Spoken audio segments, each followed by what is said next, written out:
میں ہمیشہ کہتا ہوں کہ انسان کا ماضی اس کے مستقبل کا آئینہ ہوتا ہے، اور انسان کے زبان سے جو باتیں نکلتی ہیں وہ دل سے نکلتی ہیں. جو اس کے دل کے اندر ہوتا ہے وہی آگے چلتا ہے. اور ایک انسان جو کر رہا ہوتا ہے کام، اس کا ورک جو ہوتا ہے وہ آگے مستقبل میں بھی چلنا ہوتا ہے، کیونکہ اس کا مزاج بن چکا ہوتا ہے. اب اس حیثیت سے میں یہ کہوں گا کہ میرا جو ماضی ہے الحمدللہ، دیکھیں اپنے پروفیشن سے زیادہ منسلک ہوتا ہے انسان، اور وہیں سے رابطہ بنتا ہے لوگوں کے ساتھ. تو میرا مریض کبھی یہ نہیں کہے گا کہ یہ ڈاکٹر نہیں ڈاکو ہے.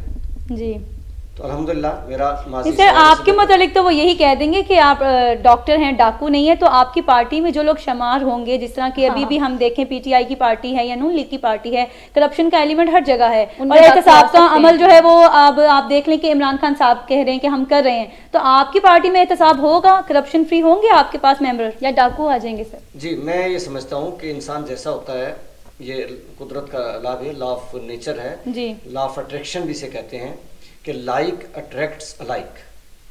انسان جیسا ہوگا اس کے پاس ویسے لوگ آ جائیں گے، اور وہ بھی ان لوگوں کو ہی اپنے پاس رکھے گا. جو مزاج نہیں ملتے ہوں گے وہ اگر آ بھی گئے تو چلے جائیں گے، جی اول تو آئیں گے نہیں.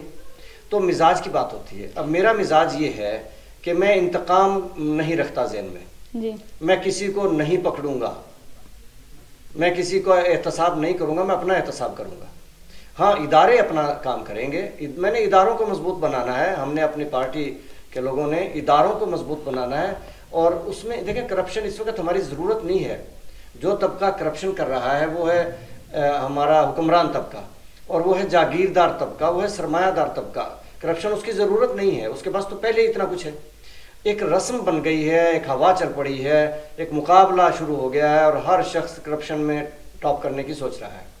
تو اس ماحول کو بدلنا ہے، تربیت کرنی ہے اپنے ساتھیوں کی کہ ہمیں ایسا کام نہیں کرنا، ضرورت کے مطابق زندگی گزارنی ہے. اب میرا ماضی میں ایک تو میں نے اپنے پروفیشن کی ذکر کیا ہے. دوسری بات یہ ہے میں علم و ہنر فاؤنڈیشن کا بھی صدر ہوں. تو ہماری فاؤنڈیشن اس وقت تقریباً 2500 اسٹوڈنٹس ہیں جن کو فری پڑھا رہی ہے، ہنر بھی دے رہی ہے، تعلیم بھی دے رہی ہے. بچیوں کو سلائی سکھاتے ہیں، کمپیوٹر سکھاتے ہیں، بچوں کو کمپیوٹر سکھاتے ہیں، الیکٹریشین بناتے ہیں، I C S, I com, B com, spoken English, پھر ٹیچرز کی ٹریننگ، یہ بہت سارے شعبہ جات ہیں ہمارے. سر آپ کو نہیں لگتا کہ تربیت کا جو آپ کہہ رہے ہیں عمل، وہ تعلیم کے ساتھ ساتھ گھریلو ہمارے لیے تربیت بھی بہت معنی رکھتی ہے؟ کیونکہ جہاں ہم تعلیم اپنی یوتھ کو پڑھا لیتے ہیں، نوجوان نسل کو، وہیں پیرنٹس جو ہمارے جو پچھلے نہیں پڑھ پائے ان کے اندر تربیت جو ہوتی ہے کہ آپ نے ایک قوم، ایک نسل، ایک اپنے آپ کو کیسے لے کے چلنا ہے جس سے آپ کی کرپشن یہ سب آپ گریب کر سکتے ہیں، آپ اس کو کیسے کور اپ کریں گے؟ دیکھیے تعلیم ہوتی ہے کتابیں پڑھ لینا، لکھنا پڑھنا سیکھ جانا، یہ تعلیم ہو گئی، نالج جاننا. تربیت ہوتی ہے کہ پریکٹیکلی آپ کیا کریں گے. جی تو پریکٹیکلی ہم وہی کرتے ہیں جو ہم اوروں کو کرتا دیکھتے ہیں. پیرنٹس کو کس طرح دیکھا، پھر اپنے ٹیچرز کو کیسے دیکھا، پھر اپنے کولیگز کو جب ورکنگ پوزیشن میں آ گئے تو کیسے دیکھا، معاشرے کو کیسے دیکھا، اس کے مطابق انسان ڈھلتا جاتا ہے. میں یہ کہتا ہوتا ہوں کہ انسان معاشرے کی پروڈکٹ ہے، لیکن سب نہیں. کچھ لوگ اس میں سے انقلابی لوگ نکلتے ہیں جو معاشرے جو ہٹ کے چلتے ہیں معاشرے سے، یعنی جو باد مخالف کو پسند کرتے ہیں اور ہوا کے مخالف چلتے ہیں. تو اسی طرح سے ریفارمرز لوگ ہوتے ہیں. تو اللہ کرے ہم بھی ان میں سے ہوں کہ ہم معاشرے کی برائیوں کو مٹانے کے لیے معاشرے کی روش پہ نہ چلیں بلکہ اس کے خلاف چلتے ہوئے اور ہم نیکی کو پھیلائیں، جو برائی آج کل پھیل رہی ہیں ان کو کم کریں. تو تربیت یہ ہے کہ جو میں نے اپنے پیرنٹس کو دیکھا وہ میں کروں گا، جو میری اولاد، میری نسلیں مجھے دیکھیں گی وہی وہ کریں گی.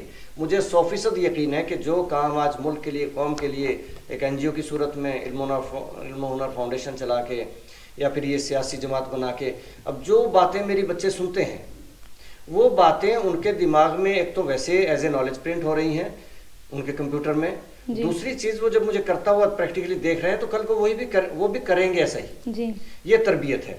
ہم اپنی نسلوں کی تربیت اگر کرنا چاہتے ہیں تو ہم وہ کام کر کے دکھائیں جو ہم ان سے کروانا چاہتے ہیں. اگر ہم سچ بولتے ہیں، ہماری نسلیں جب دیکھیں گی ہم سچ بولتے ہیں وہ وہی کریں گے. یہ تربیت ہے. اگر ہم جھوٹ بولتے ہیں تو وہ بھی جھوٹ بولیں گے. ہم سوشل ورک کرتے ہیں تو ہماری نسلیں بھی سوشل ورک کریں گی، ہمارے اسٹوڈنٹس بھی کریں گے. اگر وہ دیکھتے ہیں کہ ہم تو کر نہیں رہے اوروں کو کہہ رہے ہیں تو یہ تربیت نہیں ہوگی. سر ایک اور میرا سوال آپ سے یہ ہے کہ ذخیرہ اندوزی جو ہے یہ ہر ایک کے دور حکومت میں آئی ہے. جیسے کہ عمران خان صاحب کی حکومت میں تو کچھ زیادہ ہی ہو گیا ہے, کبھی آٹا جو ہے غائب ہو جاتا ہے, کبھی کوئی مافیا آ جاتا ہے, اب گیس بجلی کا بحران آ جاتا ہے. تو آپ نے ابھی بتایا کہ جاگیردارانہ نظام جو ہے یہ ایک طریقے سے چل رہا ہے, انہیں کوئی فرق نہیں پڑتا, تو آپ اس پہ کیسی پالیسی لے کے آئیں گے جو آپ اس سب کو کنٹرول کر سکیں؟ تو ایک ہوتا ہے جاگیرداری اور ایک ہوتا ہے جاگیردارانہ نظام. جی جی, گاؤں میں تو سر جاگیردارانہ نظام ہی ہے نا. اچھا, جو نظام ہے وہ تو ہر نظام باطل ہے سوائے اللہ اور رسول کے نظام. جی, کلمے کے نظام کے علاوہ, اس لیے ہمارا سلوگن بھی ہے کلمے کی زمین کلمے کا نظام. جی, یہ زمین کلمے کی ہے. یہ ملک بنا تو اس وقت یہ ایک ہی نعرہ تھا, اور جس پہ لوگوں نے اتنی قربانیاں دی ہیں, 5 لاکھ تو گردنیں کٹ گئیں, اور جو لوگ اپنے گھر بار تباہ کر کے آئے اور جو مشکلات صحیح ہیں اور یہاں آ کے مشکلات گزاری ہیں, یہ سب قربانیاں ایک ہی سلوگن پہ تھیں, اور وہ تھا پاکستان کا مطلب کیا, لا الہ الا اللہ محمد رسول اللہ. تو اس کلمے کی زمین ہے یہ سرزمین مقدس سرزمین ہے, ماں سے زیادہ مقدس میں کہتا ہوں اس زمین کو. یہ کلمے کی زمین ہے, اس کا دفاع کلمے کا دفاع ہے. اس کو برباد کرنا کلمے سے بے وفائی ہے اور انجام بہت برا ہوگا. سر آپ یہ دیکھیں نا کہ پیپلز پارٹی کا ایک نعرہ تھا روٹی کپڑا اور مکان, تو وہ تو یہ دینے میں ناکام رہے, اور اب پی ٹی آئی کا نعرہ ہے نیا پاکستان, اور جو کہ اب ہم دیکھ رہے ہیں کس طرح چل رہا ہے. تو آپ یہ ان چیزوں کو کس طرح دیکھتے ہیں کہ آپ کے نے ابھی اپنی پارٹی کا منشور بتایا, اپنا نعرہ بھی بتایا, تو آپ اس پہ کھڑے اتریں گے؟ جی, اس میں میں نے پہلے کہا کہ ماضی مستقبل کا آئینہ ہوتا ہے. جی, اگر میں یہ نعرے لگاؤں کہ کسی کو نہیں چھوڑوں گا تو پھر میں اس انتقام میں پڑ جاؤں گا اور میری ساری صلاحیتیں اس پہ لگ جائیں گی, میں پروڈکٹیو کام نہیں کر پاؤں گا. جی, اور اگر میرا نعرہ یہ ہے کہ میں کسی کو بھی کچھ نہیں کہوں گا, میں صرف اداروں کو مضبوط کروں گا, تو ادارے ایک ایسی پاورفل چیز ہیں کہ کوئی کرپشن آپ کے یہاں ہو نہیں سکتی, کوئی جرم ہو نہیں سکتا. آپ کی جوڈیشری اگر وقت پہ فیصلے کرنے لگ جائے اور سرے عام سزائیں سنانے لگ جائے اور پریکٹیکلی سزائیں دے دی جائیں, جرائم ختم ہو جائیں گے. آپ کے ادارے کام کرنے لگ جائیں آنیسٹلی تو جرائم ہوں گے ہی نہیں, پکڑنا پڑے گا ہی نہیں کسی کو. ہاں, البتہ اس سٹیج پہ لانے کے لیے تھوڑا کام تو کرنا پڑے گا, محنت کرنی پڑے گی. اور جو سب سے بڑی بات ہے نا, روٹی کپڑا مکان اور نیا پاکستان, اور یہ سارے معیشت کے نعرے ہوتے ہیں, اور اسی پہ قوم ووٹ دیتی ہے. سر یہ آج کل کی بڑی پارٹیز ہیں اور ان کا منشور جو ہے وہ ابھی تک کامیابی سے چل رہا ہے. آپ دیکھیں نا, پیپلز پارٹی سندھ میں ہے اور پی ٹی آئی اقتدار میں ہے. نون لیگ والے ابھی سائڈ پہ ہو گئے کیونکہ ان کا نظریہ ہی بدل گیا. انہوں نے جو نواز شریف جناب نے ہمارے لیے نظریاتی اپنا ایک پیش کیا بیان, وہ بہت ہی ہمارے لیے نہیں تھا پاکستان کے لیے, نہ صرف ہر مسلمان کے لیے بلکہ وہ بھارت کے ساتھ ایک طرح سے وہ مل گئے. تو آپ جب اقتدار میں آ جائیں, یعنی آپ آتے ہیں اقتدار میں, آپ کا جو پارٹی کا یہ منشور ہے, اگر آپ اس کو دینے میں ناکام ہو جاتے ہیں تو کیا آپ کے بیانات بھی اسی طریقے سے جائیں گے, تضاد کا شکار ہوں گے؟ دیکھیے, بات ہوتی ہے خلوص کی. جی, اب جتنی آپ پرانی مثال دے رہی ہیں جماعتوں کی, ان جماعتوں میں جو لوگ ہیں وہ ایک ہی نظریے کے تحت آئے ہوئے ہیں کہ حکومت کرنی ہے, اور جو خرچ کرنا ہے وہ بھی نکالنا ہے, مفادات اٹھانے ہیں. اب پاکستان ابھی تک نظریاتی اسٹیٹ بن نہیں پایا, اور نظریاتی اسٹیٹ کا مطلب یہ ہے کہ ہم دیانتداری پہ آ جائیں, آنیسٹی پہ آ جائیں, ہمارے ہاں تعلیم 100% ہو جائے, ہمارے ہاں ہنر 100% ہو, ہر بچہ بچی ہنر مند ہو, ہمارے ہاں روزگار 100% ہو جیسے ملکوں میں ہے. میں کوئی عجیب بات نہیں کر رہا, یہ قوموں میں ہے, ملکوں میں ہے, ہم نے دیکھا ہے. اور صنعت گھر گھر ہو, آپ کا پڑوسی ہے چائنا اور دوسرے مالک بھی دیکھ لیجئے, صنعت گھر گھر ہے, خوشحالی ہے. ان کے پاس تو خزانے بھی نہیں ہیں, ہمیں تو اللہ نے اتنے خزانے دے رکھے ہیں. اصل بات یہ ہوتی ہے کہ آپ اپنے مقاصد میں کتنے مخلص ہیں, اور پرائرٹی اور کیا ہیں, پرائرٹیز بھی دیکھی جاتی ہیں. اب بھٹو صاحب اس نعرے میں روٹی کپڑا مکان میں مخلص تھے, یہ نہیں کہ وہ نہیں چاہتے تھے, لیکن اس سے بڑی پرائرٹی ان کی ایک اور تھی کہ حکومت صرف ان کے پاس رہے. اس چکر میں پاکستان بھی 2 ٹکڑے ہو گیا, اور اس کے بعد وہ انتخابات میں جو دھاندلی ہوئی اس کے نتیجے میں انہیں جانا بھی پڑا, اور پھر اس کے بعد پھانسی بھی چڑھنا پڑا. جس طرح سے ابھی آپ نے تعلیم کے بارے میں بتایا, آپ کے منشور میں سیکنڈ پوائنٹ یہ ہے کہ لازمی تعلیم پالیسی کے ذریعے ہر بچے کو اسکول بھیجوانا ہے.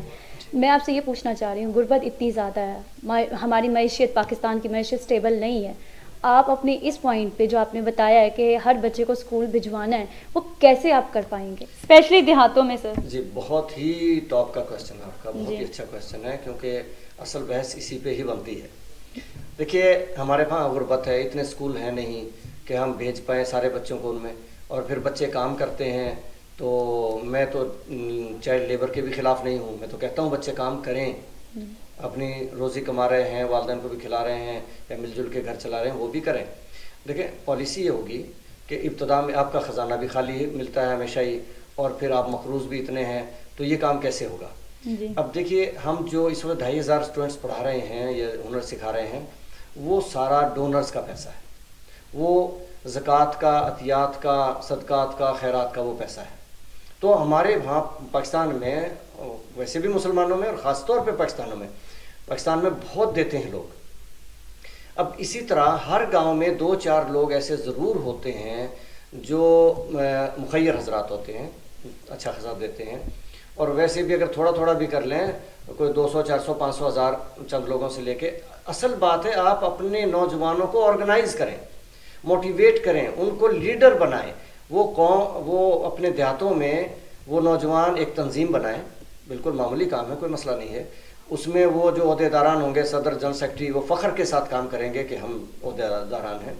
وہ کسی سے اگر ہم جیسوں سے مانگیں گے جی 500 روپے مہینہ چاہیے، ہم نے یہ کام کرنا ہے، اچھا 1000 چاہیے، تو کون انکار کرے گا ان کو؟ تو اس طرح سے ہر گاؤں میں 2 4 5 10 ہزار روپیہ جمع ہونا کوئی بات نہیں ہے اس دور میں. اور بلکہ اکثر دیہاتوں کے لوگ ہمارے دوسرے ملکوں میں ہیں اور اچھی خاصی لاکھوں میں ڈونیشنز وہ دیتے ہیں، مگر کہاں دیتے ہیں؟ مساجد بنانے کے لیے، جہیز دینے کے لیے، اس طرح کے بہت سارے کام ہیں، یہ وظائف دینے کے لیے. میں تو وظائف کے بھی حق میں نہیں ہوں. جی سر، جس طرح سے جی آپ اپنا کنٹینیو کریں. اچھا، تو اس طرح سے ہمیں جو ہے نا یہ سورسز، اب اس میں زکوٰۃ کا تو میں اس لیے انکلوڈ نہیں کروں گا کہ زکوٰۃ تو گورنمنٹ لے گی، جبرن لے گی، جیسے دور خلافت میں لیا گیا، تو اس سے ہمارا خزانہ بھرے گا، چلے گا اور نظام مضبوط ہوگا معیشت کا. لیکن باقی جو ہیں قربانی کی کھالیں بھی ہیں، صدقات بھی ہیں، ڈونیشنز بھی ہیں، تو وہ ہمارے نوجوان اکٹھے کر کے، اور کام کچھ بھی نہیں کرنا.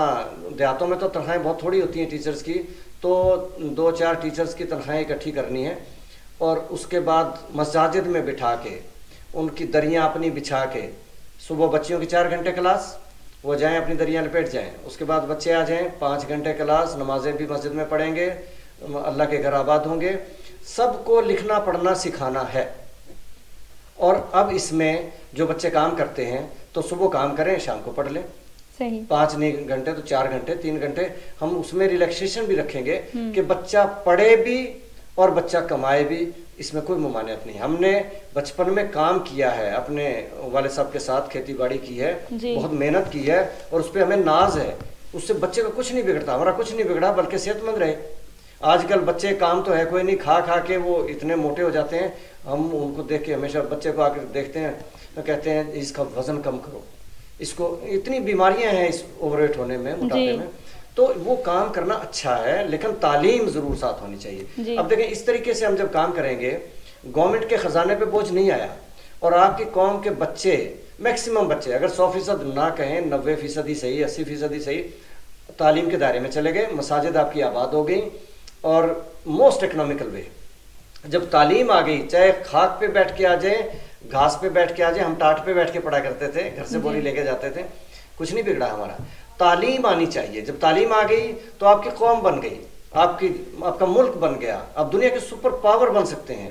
دیکھیں اسرائیل ایک چھوٹا سا ملک ہے، کیا آبادی ہے اس کی، ایک لاہور جتنا بھی نہیں ہے، لیکن وہ دنیا کی سپر پاور بنا ہوا ہے. کیوں؟ تعلیم کی بنا پہ. وہاں PhD سے کم کو جاہل کہتے ہیں، اور ہم جو کوئی اپنا ٹیڑھا میڑھا نام لکھ رہے اس کو پڑھا لکھا کہتے ہیں. اور پھر بھی ہماری جو ہے نا وہ 40 50 60%، یعنی اگر آپ میٹرک کو تعلیم سمجھیں تو اس ملک میں شاید 10% 15% ہوں گے بس. اور آج کل کی تعلیم کا جو حال ہے وہ بھی آپ کو پتہ ہے. تو ہم اس طرح تعلیم دیں گے، 100% تعلیم کریں گے، اور اسی طرح ہنر بھی کریں گے، اور انڈسٹری بھی کریں گے. گھر گھر انڈسٹری لگے گی، ٹیکنالوجی ہوگی. یہ ملک اگر چائنا والے کر سکتے ہیں، وہ کافر ہو کے کر سکتے ہیں، مسلمانوں کی کیوں نہیں کر سکتے؟ ہمارے ساتھ تو اللہ کی مدد بھی شامل ہے، ان کے ساتھ تو نہیں ہے. اور ہمارے پاس تو خزانے ہیں، ان کے پاس تو کچھ بھی نہیں تھا. آج ہم وسائل سے بھرا ہوا یہ ملک، یہ سرزمین، یہ دھرتی، یہ مقدس دھرتی، اور ہم اس پہ بھکاری بنے ہوئے ہیں. یہ ہم نے اپنے آپ پہ ظلم کیا ہوا ہے. سر آپ نے بھی جو باتیں کہیں ٹھیک ہو گیا کہ تعلیم بہت ضروری ہے، لیکن بچوں کے لیے تفریح کا بھی ایک ذریعہ ہوتا ہے. تو اب اگر ہم کھیلوں کی طرف اگر جائیں تو آپ کون سے کھیل کو زیادہ مناسب سمجھتے ہیں؟ اور دوسرا سوال میرا یہ ہے کہ بچوں کے لیے تیراکی جیسا، نیزہ بازی اور گھوڑ سواری، یہ چیزیں جو ہوتی ہیں یہ دوسرے ممالک میں سکھائی جاتی ہیں بچوں کو چھوٹے ہوتے سے، تاکہ وہ بڑے ہوتے ہوتے ایک ان کا نا پوائنٹ سیٹ ہو جائے کہ آپ نے اسی طرف جانا ہے، فوکس ہو جائے ان کا. تو اب آپ کس طرح دیکھتے ہیں کہ اگر آپ تعلیم کے اوپر ہی فوکس کریں گے، تفریحی ایلیمنٹ کو کن وجوہات کی بنا پہ آپ آگے لے کے آئیں گے؟ آپ نے کہا ٹیکنالوجی کے ذریعے آپ لے کے آنا چاہتے ہیں، تو سر بچے تو ابھی بھی بیٹھے ہیں، ٹیکنالوجی تو ابھی بھی ہمارے پاس ہے، کھیلتے ہیں، بیٹھتے ہیں، جس طرح آپ نے کہا کھا کے بیٹھ جاتے ہیں، تو یہ تو تفریح نہ ہوئی نا پھر ان کی. دیکھیے ایک ہوتا ہے فزیکل ہیلتھ، ایک ہے جی مینٹل مینٹلی ہے، تو دونوں ہی رکھنی پڑیں گی. جی فزیکل ہیلتھ کے لیے آؤٹ ڈور گیمز جو ہیں وہ مسٹ ہیں، یا انڈور میں چلو آپ لے لیں ٹیبل ٹینس لے لیں یا اس طرح کی گیمز لے لیں. فزیکل ایکسرسائز کسی بھی حال میں ہو وہ مسٹ ہے. جی میں نے اپنے گھر میں سائیکل لے کے رکھی ہوئی ہے جو بیٹھ کے گھر میں جی چلاتے ہیں، اور میں بچوں کو کہتا رہتا ہوں کہ ایکسرسائز اسی پہ کر لو اگر گھر سے باہر نہیں نکلنا تو. ویسے میں واک میں اپنے ساتھ بھی لے جاتا ہوں، گھر والوں کو کہتا ہوں. اسی طرح سے فزیکل ہیلتھ ہونی چاہیے، ایکسرسائز جو بھی ہو. اور اپنی فاؤنڈیشن میں میں نے ان کو سول ڈیفینس وہ رکھی ہوئی ہے ٹریننگ.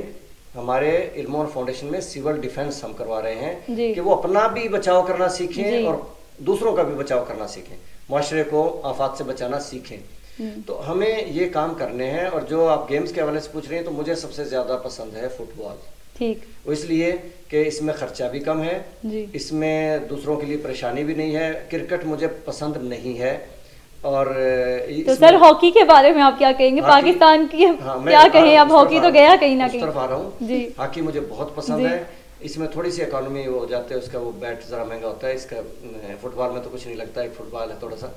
اچھا تو یہ گیمز جو ہے نا، فٹ بال ہے اور یہ ہاکی ہے، یہ ہماری قومی گیمز ہیں اور بہت اچھی گیمز ہیں.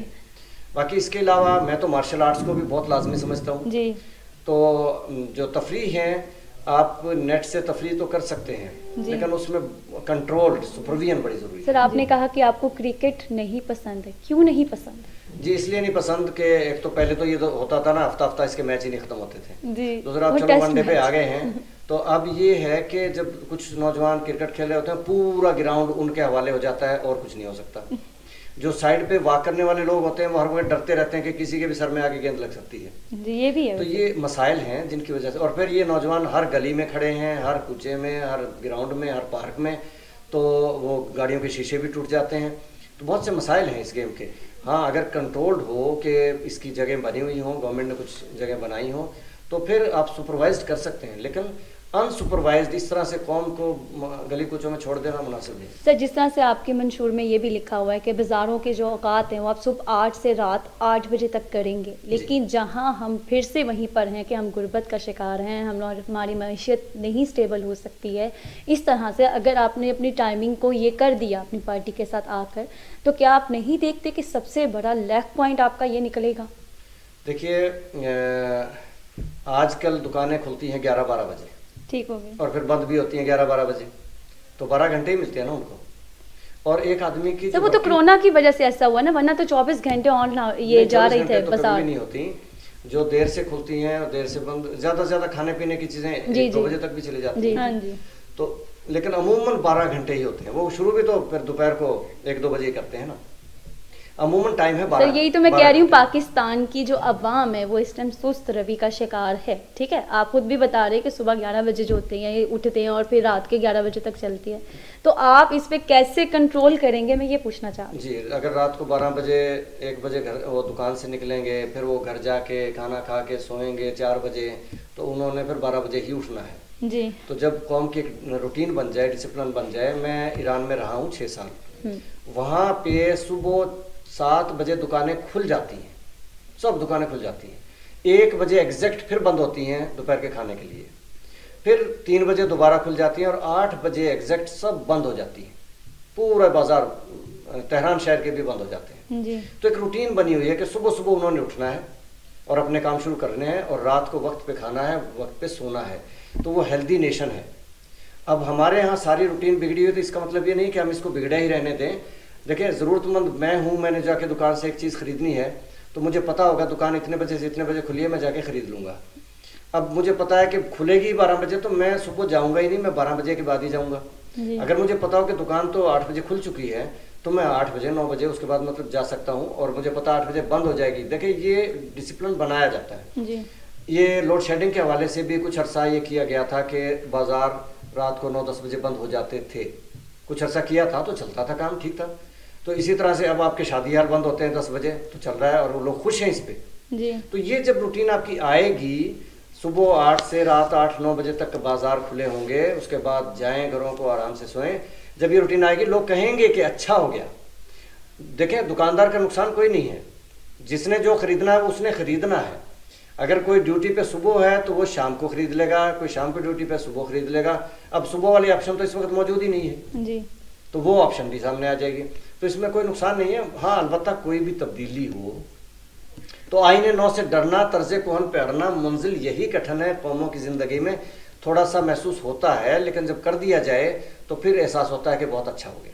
سر آپ نے ایک اور اپنا مقصد جو دیا ہوا ہے نظام کے اندر کہ آپ نے کہا کہ مناسب شرح پر انکم ٹیکس کے علاوہ تمام ٹیکس ختم کرنے ہیں آپ نے، اور قدرتی وسائل استعمال میں آنے کے بعد انکم ٹیکس بھی ختم کریں گے. اس کے بعد ضروریاتی زندگی، تعلیم، صحت، رہائش، بجلی، گیس، پانی مفت مہیا کرنا ہے آپ کا یہ نظام میں. آپ کو لگتا ہے آپ اس میں کامیاب ہوں گے؟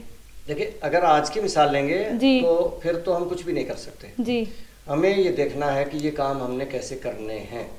بجلی پانی گیس کا بھی کرنا ہے، اور تعلیم بھی دینی ہے، صحت بھی دینی ہے. سر سوری آپ کی بات کاٹنے لگی ہوں، میں آپ سے یہ جاننا چاہ رہی ہوں کہ آج اس دور حکومت کو بھی IMF کی ضرورت پڑی، ہم نے قرضے اٹھائے، تو آپ اب یہ نظام لے کے ہیں، آپ اس میں مفت یہ چیزیں کہہ دی ہیں کہ آپ بجلی بھی مفت دیں گے، آپ گیس بھی مفت دیں گے. کیسے سر؟ ابھی تک قرضے ہی نہیں اترے. جی دیکھیے بات یہ ہے کہ IMF کی آپ نے بات کی، جی ابتدا میں قرضوں کی ضرورت پڑ سکتی ہے جی کیونکہ کام کو چلانا تو ہے. جی اس کے بعد آپ اپنی اسٹریٹجی لائیں، آپ اپنی پلاننگ لائیں، آپ اپنی قوم کو اپنے پاؤں پہ کھڑا کریں، 100% تعلیم کریں، 100% ہنر کریں، صنعت کریں، ٹیکنالوجی کریں. میری میکسیمم ایفرٹس صنعت کے لیے ہوں گی، گھر گھر صنعت آئے جی اور انڈسٹری اتنی آئے. دیکھیں ایک بہت بڑا پلان ہے کہ یہ ہم نے کسی کو نہیں پکڑنا. جی جتنا سرمایہ باہر گیا ہے ہم نے کوئی احتساب نہیں کرنا. سر احتساب نہیں کریں گے تو ہمارے پاس پیسے کہاں سے آئیں گے؟ ہم تو کرپشن کے اس میں دب جائیں گے. سنیے تو صحیح. جی ہم نے دیکھ لیا ماضی میں جی کہ جتنی بھی کوشش کی گئی ہے جی اس پہ ساری صلاحیتیں لگ گئی، اس کو حکومت کی تو خاص طور پہ جی آیا کچھ بھی نہیں. جی اس سے بہتر پالیسی ہے کہ فتح مکہ کی طرح عام معافی کا اعلان کیا جائے. جس نے جو کر لیا کر لیا. ہاں البتہ کسی نے کسی کی چیز دبا رکھی ہے تو اس کو واپس کرنی پڑے گی. جی البتہ جو کرپشن ایک ایسے لیول پہ ہے کہ جس کے چوری کے نشان بھی نہیں بچے ہوئے، اس کو ہم احتساب عدالت میں لے جا کے نہیں پکڑ سکے، کچھ نہیں لے سکے، تو اس کو اب چھوڑ دیں. اب ہم یہ آفر دے دیں کہ اپنی جتنی بھی رقم اثاثے جو کچھ ملک سے باہر ہے لا کے یہاں انڈسٹری لگاؤ، اس کا کوئی حساب کتاب نہیں ہوگا، وہ ساری آپ کی وائٹ منی ہے. اب اس طرح سے، اور اگر جو لوگ یہ نہیں کریں گے وہ ملک کی سیاست میں حصہ نہیں لے سکیں گے. یہ ہم نے آئین بنا دینا. لیکن سر آپ یہ دیکھیں وائٹ منی کو بلیک منی تو آرام سے کیا جا سکتا ہے. اگر باہر سے انڈسٹریل آپ نے جس نے کہا یہاں پہ آ کے بھی اپنا کاروبار شروع کریں، اگر آپ نے چیک اینڈ بیلنس نہ رکھا تو جو وہ کما رہے ہیں وہ تو آپ کو وہ دیں گے، لیکن جو اس سے زیادہ وہ کما رہے ہیں یعنی منافع جو ان کو ہوتا ہے وہ تو بلیک منی کر کے بھیج دیں گے باہر. نہیں باہر اس کے لیے آپ کیا پالیسی رکھیں گے؟ مطلب چیک اینڈ بیلنس تو ہونا چاہیے نا. باہر بھیجنے پہ پابندی ہوگی. جی میں یہ بات کر رہا ہوں جو جا چکا ہے وہ آنے والے وقت میں تو جائے گا نہیں. جی وہ جائے گا جو گورنمنٹ سے سینکشن کرا کے کہ میں نے یہ امپورٹ کرنی چیز اتنی رقم چاہیے تو ہو جائے گی، ادروائز نہیں جائے گی. سر آپ کے نزدیک یہ غداری نہیں ہوگی عوام سے؟ ان کے حق لال کا پیسہ آپ معاف کر دیں گے، NRO دے دیں گے؟ نہیں معاف نہیں کیا. دیکھیں ہم نے قوم کا پیسہ قوم میں لانا ہے واپس. جی اب وہ قوم تو محنت کر رہی ہے نا سر، بار بار کرتی ہے. سنیں تو صحیح. آپ کا پیسہ اگر اس طرح سے، کیونکہ وہ لوگ سیاست تو چھوڑ نہیں سکتے، جی انہیں اپنے اثاثے واپس لانے پڑیں گے ورنہ سیاست سے آؤٹ ہو جائیں گے. جی اب اثاثے ان کے جب واپس آئیں گے اور اس پہ انہیں پتا ہے کہ کوئی ڈر بھی نہیں ہے، جی وہ اپنا یہاں پہ پیسہ ان کا وائٹ منی بن گیا. ٹھیک ہو گیا. اب وہ انڈسٹری، صرف ایک ہی شرط ہوگی، انڈسٹری لگائیں گے. جی ویسے اور کوئی کام نہیں. منافع تو انہیں بھی جائے گا نا سر. سیدھا سیدھا یہ ہونا چاہیے کہ منافع عوام کو آئے.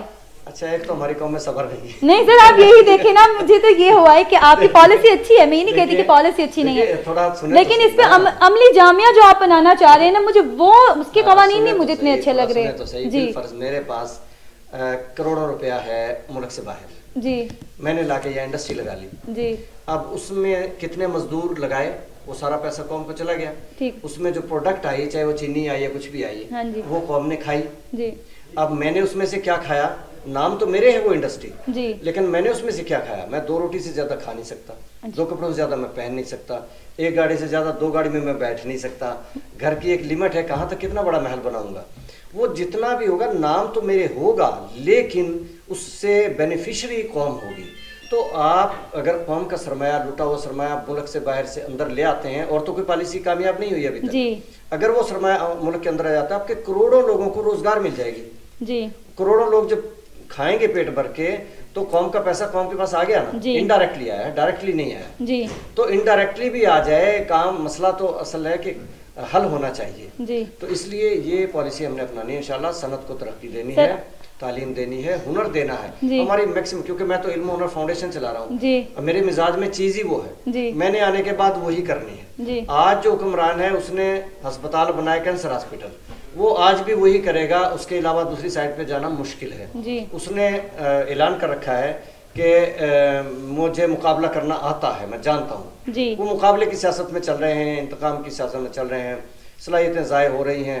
اگر وہ تعمیری کام کی طرف آ جائیں, میں مشورہ دوں گا یہ ٹھیک ہو گیا سر, کہ اگر وہ تعمیری سیاست کی طرف آ جائیں, جی. قوم کی تعلیم پہ بیٹھ کے سوچیں, ہنر پہ سوچیں, انڈسٹری پہ سوچیں, انڈسٹری کو مراعات دیں, بجلی بھی دیں, پانی بھی دیں, گیس بھی دیں, جتنا دے سکتے ہیں ان کو سہولتیں دیں. جی. اور جاگیروں کو تحفظ دیں. کسی کو یہ شک نہ, اب یہ جتنے جاگیردار سیاست میں آتے ہیں ان کا مین پرابلم یہ ہے, وہ ڈرتے ہیں کہ اگر ہم نے حکومت میں قدم نہ رکھے, ہم حکومت میں نہ ہوئے تو ہماری جاگیریں کوئی توڑ دے گا.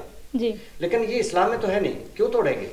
جاگیر تو اس کی ہے, 100 مربے کسی کے نام ہے, اس میں ہزاروں لوگ جو کام کر رہے ہیں, کھا تو وہ رہے ہیں. اس میں جو پروڈکٹ آ رہی ہے, گندم آ رہی ہے, کاٹن آ رہی ہے, کپڑے پہن رہے ہیں لوگ, وہ سارا قوم پہن رہی ہے. وہ کتنی گندم اپنے اوپر لگائے گا, کتنی کپاس اپنے اوپر لگائے گا, کیا کر لے گا؟ نام تو اس کے ہے وہ 100 مربے, لیکن کھا تو قوم رہی ہے نا. جاگیروں کو تحفظ دینا, اس کو ڈر نہ رہے اور وہ آنیسٹلی کام کرے. اب وہ لگے ہوئے ہیں کہ لوٹ کھسوٹ کے اتنا کچھ کر لو کہ قوم میں تو دم ہی نہ رہے کہ وہ ہماری جاگیریں توڑ دے یا ہمارے سرمایہ توڑ دے. جی. ہم نے کسی کے سرمایہ نہیں توڑنے, جاگیریں نہیں توڑنی, بلکہ انکریج کریں گے. کسی کی 10 فیکٹریاں تو 20 لگائے, قوم کو روزگار ملے. اس کے انکم جتنی بھی ہوگی باہر نہیں جائے گی, باہر وہی رقم جائے گی جو وہ اجازت لے گا, جی مجھے اتنی خام مال منگوانا ہے, یہ رقم چاہیے, مجھے یہ مشینری منگوانی ہے, یہ رقم چاہیے, وہ اس کو ملے گی.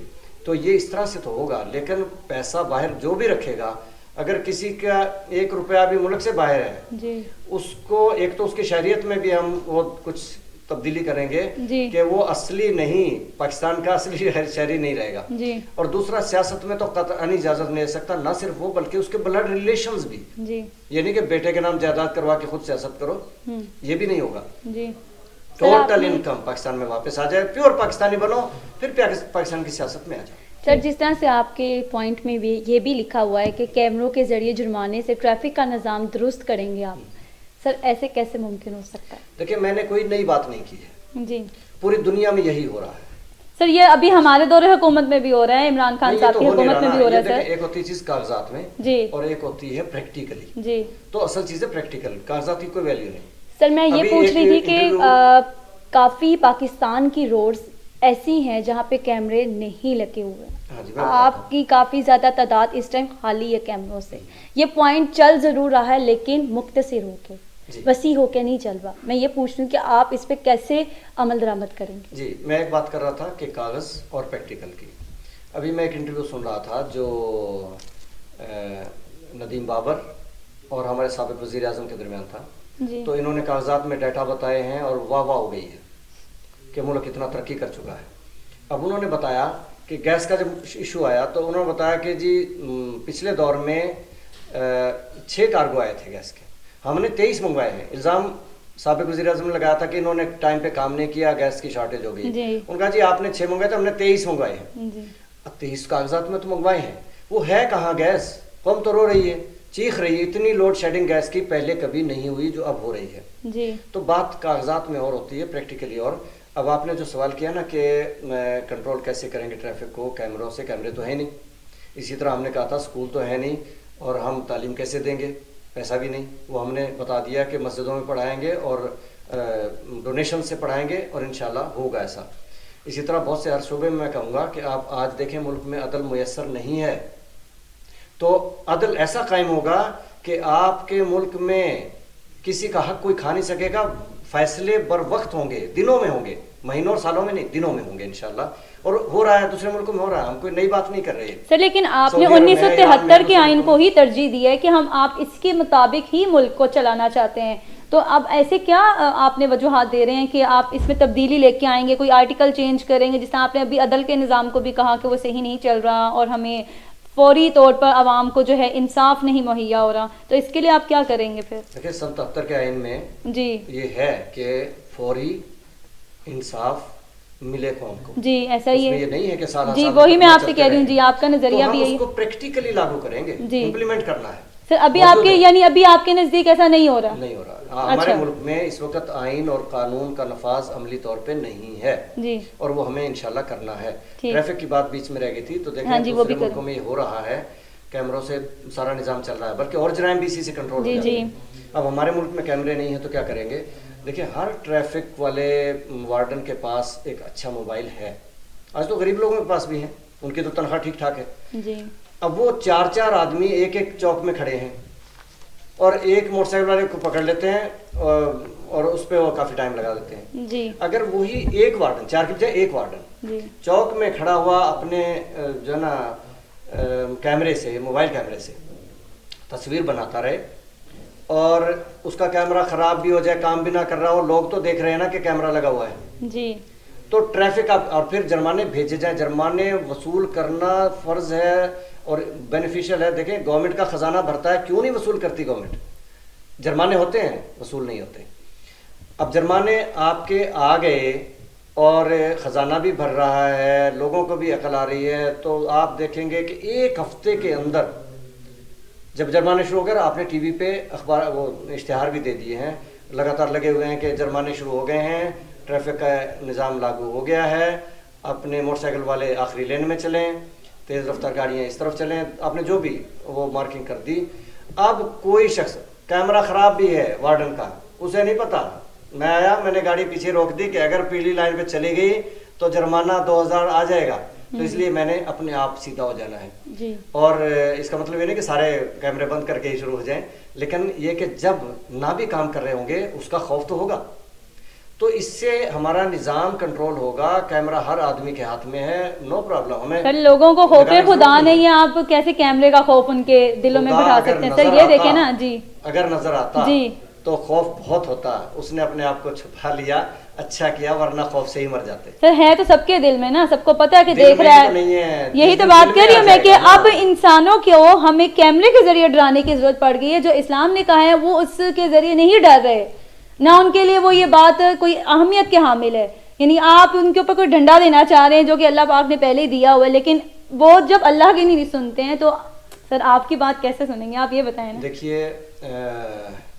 تبلیغ کرنا، موٹیویشن کرنا، تربیت کرنا، جی یہ سب لازمی چیز ہے۔ سر ایک حکومت کے سب کچھ فیس کرنا پڑتا ہے نا، جب آپ کی پارٹی آئے گی تو یہ سب کچھ فیس ہوگا، آپ کے سامنے آئے گا، بنیادی چیزیں ہیں۔ جی اس کے بعد آپ کا جو قانون ہوتا ہے نا، قوم پہ اپلائی ہوتا ہے، جی وہ امپلیمنٹ ہی کرنا پڑتا ہے، وہ زبردستی ہی کرنا پڑتا ہے۔ آپ تاریخ دیکھ لیجئے، مدینہ منورہ میں جس عورت نے چوری کی، جی فاطمہ نام تھا، اور اس کے ہاتھ کاٹنے کا حکم دیا گیا، جی بہت سفارشیں بڑی بڑی آ گئیں، جی تو آپ صلی اللہ علیہ وسلم نے فرمایا کہ اگر میری بیٹی فاطمہ بھی ہوتی تو اس کے ہاتھ کاٹے جاتے، جی یعنی اتنی سختی قانون میں کی جاتی ہے تو پھر جرائم رک جاتے ہیں۔ جی اسی طرح سے جب زکوٰۃ دینے والوں نے انکار کر دیا تو ابوبکر صدیق رضی اللہ عنہ کا ابتدائی دور، اور جھوٹے نبیوں کے بھی دعوے تھے، بڑا مشکل دور تھا وہ، جی اور انہوں نے کہا کہ صرف زکوٰۃ نہیں دیں گے، باقی ہم جہاد تک بھی کریں گے، مسلمان ہیں ہم۔ جی تو حضرت ابوبکر صدیق رضی اللہ تعالیٰ عنہ نے ان کے خلاف جنگ کی، کتنے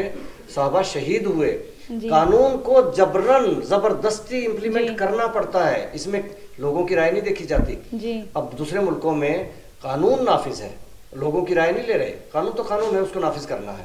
اب آپ کا اسی طرح سے جو آئین ہے 77 کا، اس کو آپ نے نافذ کرنا ہے۔ جس دن نافذ ہو گیا آپ کی اسلامک اسٹیٹ بن جائے گی، کیونکہ وہ سارا آئین بالکل اسلامی آئین ہے، اور آپ جس دن اس کو اپنا ایک دستور دے دیں گے، ایک نظم و ضبط دے دیں گے، جی تو آپ کا ملک دنیا کا بہترین ملک ہوگا، آپ کی قوم دنیا کی بہترین قوم ہوگی انشاءاللہ۔ سر ایک اور سوال میرا آپ سے ہے، آپ نے اپنے مقاصد میں بتایا ہوا ہے کہ نہروں پر چھوٹے چھوٹے ڈیم بنا کر زراعت کے لیے پانی جمع کرنا اور بجلی بنانا، اب یہ منصوبہ آپ کس طرح مکمل کریں گے؟ ڈیم تو ابھی تک نہیں بن سکے ہیں۔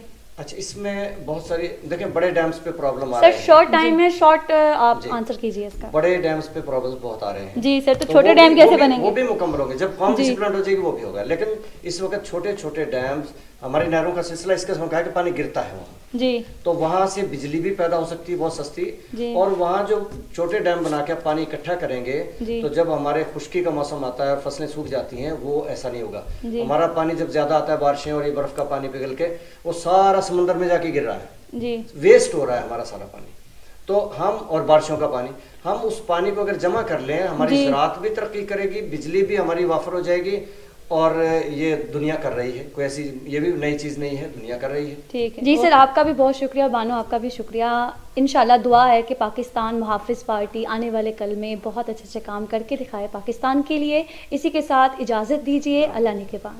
اللہ تھینک یو ویری مچ۔